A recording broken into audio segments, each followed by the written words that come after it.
everyone, this is Janvi and welcome to Study Seed। आज हम class 10th history chapter 5 का topic 20 पढ़ेंगे, that is print and the poor.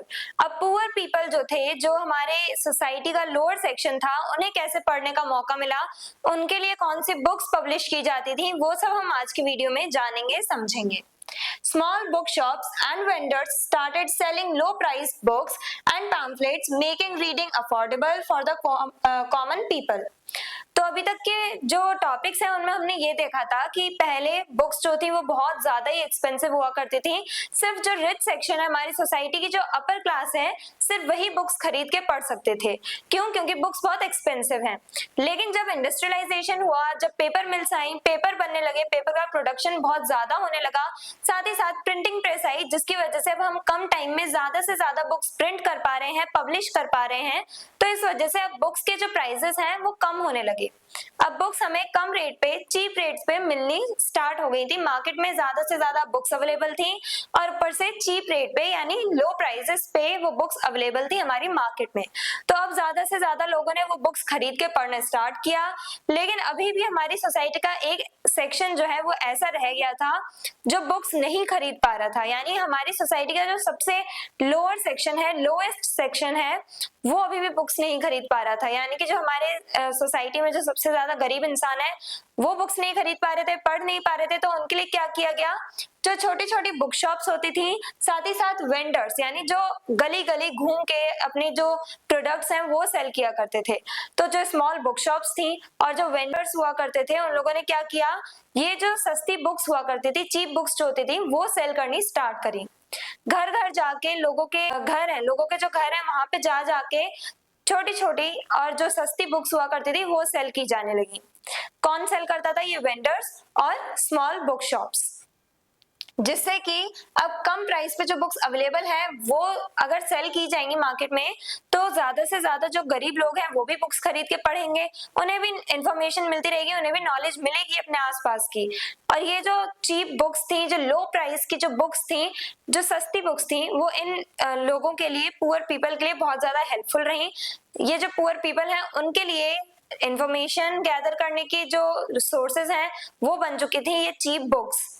Chap books were sold in Europe and India for a few पैसे और penny।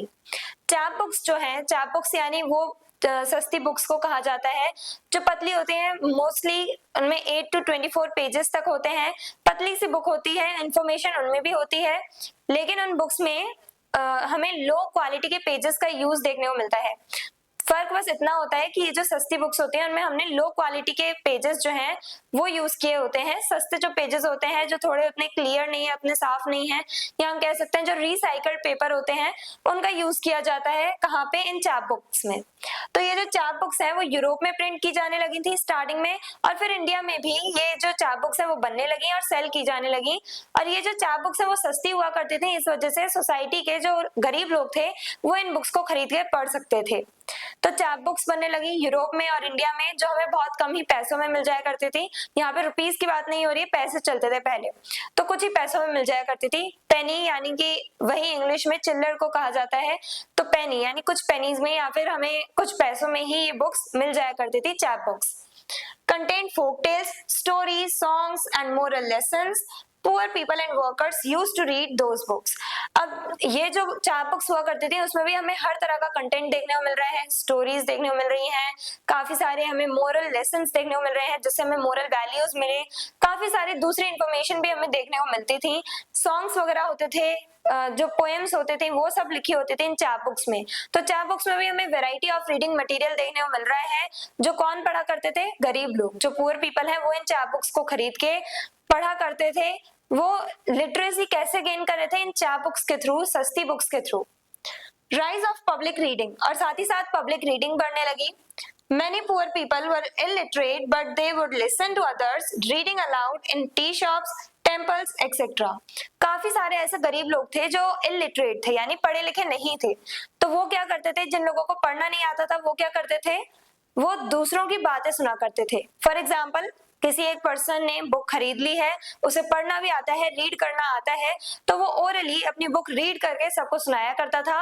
और बाकी लोग जो है वो कैसे नॉलेज गेन किया करते थे?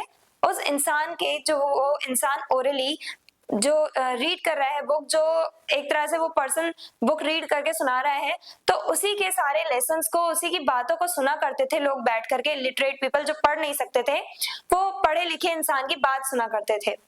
एक पर्सन बुक रीड किया करता था और बाकी सब उस पर्सन को ध्यान से सुना करते थे, समझा करते थे कि वो पर्सन क्या बोल रहा है, बुक में क्या लिखा है। वो सब लोग जो है वो सुन के ही समझा करते थे, जिन लोगों को पढ़ना नहीं आता था, रीड करना नहीं आता था। तो इसकी वजह से पब्लिक रीडिंग बढ़ी। ये पब्लिक रीडिंग कहाँ पे की जाती थी? टी शॉप्स, क्लब्स, टेम्पल्स, काफी सारी जगह है, कैफेज वगैरह, काफी सारी जगहों पे पब्लिक प्लेसेस जो है वहां पे पब्लिक रीडिंग की जाती थी। और पब्लिक रीडिंग कैसे बढ़ने लगी? क्यों? क्योंकि अब जब गरीब लोग जो है उन्हें पढ़ना नहीं आता है, तो वो उस इंसान की बातें सुनते थे, उस इंसान से बुक्स पढ़वाया करते थे जिसे पढ़ना आता था, रीडिंग करनी आती थी। और इसी की वजह से पब्लिक रीडिंग का कल्चर बढ़ने लगा। Role of printing in awareness. अब अवेयरनेस बढ़ाने में, लोगों को अवेयर करने में कैसे प्रिंटिंग टेक्नोलॉजी ने अपना इंपॉर्टेंट रोल प्ले किया, खास करके जो हमारे पुअर पीपल हैं उनके अंदर हमने कैसे अवेयरनेस फैलाई है उनके राइट्स को लेकर के। Cheap printed materials spread awareness among workers, peasants and artisans.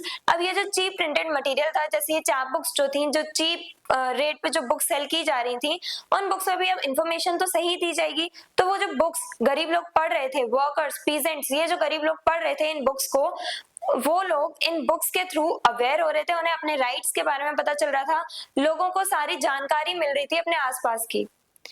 Help the poor learn about rights, reforms and new ideas.